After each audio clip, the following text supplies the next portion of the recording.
नमस्कार दोस्तों। आशा करता हूँ कि लॉकडाउन के दौरान अपने घर में सुरक्षित होंगे, स्वस्थ होंगे। इसी क्रम में मैं आपके लिए फिजिक्स की सीरीज लेके आया हूँ। उसका जो पहला टॉपिक है वो है प्रकाश, और उसमें सब टॉपिक है उसके परावर्तन तथा अपवर्तन। अब जब जनरली बात करते हैं पहले टॉपिक की, प्रकाश की। प्रकाश या इसको हम बोल सकते हैं इंग्लिश में लाइट। तो होती क्या है ये? एक प्रकार की एनर्जी होती है, एक प्रकार की ऊर्जा है जिससे हम वस्तुओं को देखते हैं। सब सिंपल इसकी डेफिनेशन है। इसकी डेफिनेशन आप नोट करेंगे। यह एक प्रकार की ऊर्जा है जिससे हम वस्तुओं को देखते हैं। और इससे पहले 9th में, 6 और 8th में भी हमने पढ़ा था, 7th 8th में, कि वस्तुएं हमारी कितने प्रकार की होती हैं? 2 प्रकार की होती हैं, जिसको हम बोलते हैं दीप्त और अदीप्त। अब बात करें दीप्त की, तो दीप्त वस्तुएं क्या होती है? जिसका खुद का प्रकाश होता है, जैसे सूर्य का प्रकाश हो गया, या कैंडल होगी, मोमबत्ती होगी, या फिर जलता हुआ लकड़ी होगी आदि। और अदीप्त होती है जो दीप्त वस्तुओं से देखते हैं हम, जिसकी साइज जैसे पेन होगी, कॉपी होगी, और टेबल हो गया आदि। तो अब जो हमारा पहला टॉपिक है वो है प्रकाश का परावर्तन। क्या है? प्रकाश का परावर्तन। प्रकाश के परावर्तन को समझने से पहले उसके बारे में जानने से पहले हम उसका जो डायग्राम है उसको समझ लेते हैं। मान लेते हैं ये हमारा एक क्या है? सरफेस है, तल है। कोई प्रकाश की किरण इस सरफेस में आई और टकरा के वहाँ से उसी ओर वापस चली गई। अब इसको हमने एक नाम दे दिया। जो आने वाली जो किरण है टकराने वाली, उसको बोल दिया हमने आपतित किरण। कौन सी किरण? आपतित किरण। और टकरा के वापस जाने वाली किरण को क्या बोलते हैं? परावर्तित किरण, यानी कि रिफ्लेक्टेड रेज, परावर्तित किरण। और इन दोनों किरणों के बीच में से हमने सीधा एक लाइन ड्रॉ किया जिसको हम बोलते हैं अभिलंब, यानी कि नॉर्मल। इसको हमने बोला अभिलंब।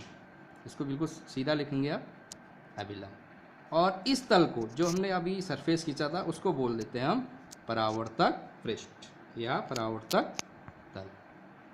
ये हमने समझ लिया। तो क्या समझा हमने? एक हमारा एक तल है जिसको हमें परावर्तक तल कहा, एक किरण आई प्रकाश की जिसको आपतित किरण कहा, टकराने के बाद वापस गई परावर्तित किरण, और उसमें जो हमने एक नॉर्मल खींचा उसको बोलते हैं हम अभिलंब।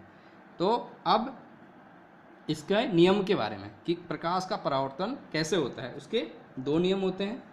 तो प्रकाश का परावर्तन का मतलब क्या होता है पहले बात करेंगे। तो क्या होता है? जब कोई प्रकाश की किरण किसी भी चमकदार सतह से टकराती है तो वापस उसी माध्यम में, ये जो माध्यम है उसी माध्यम में वापस लौट आती है। प्रकाश की इस घटना को हम बोलते हैं परावर्तन। प्रकाश का परावर्तन यानी कि उसी माध्यम में वापस आ जाना, उसको बोलते हैं प्रकाश का परावर्तन। अब प्रकाश का परावर्तन किन कारण से होता है? उसके 2 नियम होते हैं। पहला नियम उसका होता है आपतित किरण, आपतित किरण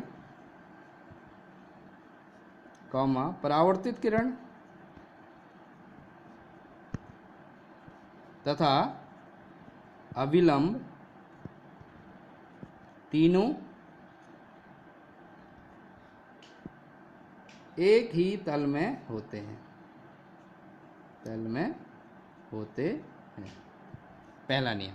और दूसरा नियम को जानने से पहले हम इसके बारे में जान लेते हैं कि आपतित किरण और अभिलंब के बीच जो एंगल बनता है, यानी कि इंसिडेंट रे और नॉर्मल के बीच जो एंगल बनता है उसको बोलते हैं हम इंसिडेंट रे, यानी कि आपतित कोण या आपतन कोण, जिसको हम आई से डिनोट करते हैं। और अभिलंब और परावर्तित किरण के बीच जो बनता है उसको बोलते हैं हम रिफ्लेक्टेड एंगल, यानी कि आर। तो ये क्या है? सेकंड वाला है angle I equal to angle R, अर्थात क्या? आपतन कोण तथा परावर्तन कोण बराबर होते हैं। तो ये उसके 2 नियम हैं। ये क्या हो गए इसके नियम। अब आप नोटबुक में नोट करेंगे। पहले तो प्रकाश, उसके बाद प्रकाश का परावर्तन। प्रकाश का परावर्तन क्या होता है? जब कोई प्रकाश की किरण किसी चमकदार सतह से टकराती है और टकराकर उसी माध्यम में लौट जाती है, तो इस प्रकार की घटना को हम क्या बोलते हैं, प्रकाश का परावर्तन कहते हैं। और इसके दो नियम होते हैं। पहला नियम आपतित किरण, परावर्तित किरण तथा अभिलंब तीनों एक ही तल में होते हैं। और दूसरा नियम क्या, आपतन कोण तथा परावर्तन कोण हमेशा बराबर होते हैं। तो ये है आपका प्रकाश का परावर्तन। और आगे हम बात करेंगे दूसरे टॉपिक का, जिसका नाम है, जो आपके, क्योंकि मैं सीरीज से पढ़ा रहा हूँ, जो टॉपिक आपके नोटबुक में होगा क्रम वाइज, तो दूसरा टॉपिक का जो नाम है उसका है गोलीय दर्पण। क्या है, गोलीय दर्पण। अब गोलीय दर्पण क्या होता है, जैसे कि आपको पता है गोली का मतलब गोल है, यानी कि एक ऐसा दर्पण जिसका परावर्तक पृष्ठ गोलीय होता है, जिसका परावर्तक पृष्ठ गोलीय होता है। तो यह एक ऐसा दर्पण होता है जिसका परावर्तक पृष्ठ गोलीय होता है, गोली होता है या गोली है, तो इसको हम क्या बोलते हैं, गोलीय दर्पण कहेंगे। अब क्योंकि हमने क्या पढ़ा था, अभी परावर्तन पढ़ा था, वही हमारा परावर्तक पृष्ठ भी वही काम करेगा। परावर्तक पृष्ठ का मतलब कि जिसमें से किरण आके टकरा के वापस चले जाए, उसको हम परावर्तक पृष्ठ कहेंगे। तो इसके बारे में हम अगले वीडियो में डिस्कस करेंगे। धन्यवाद।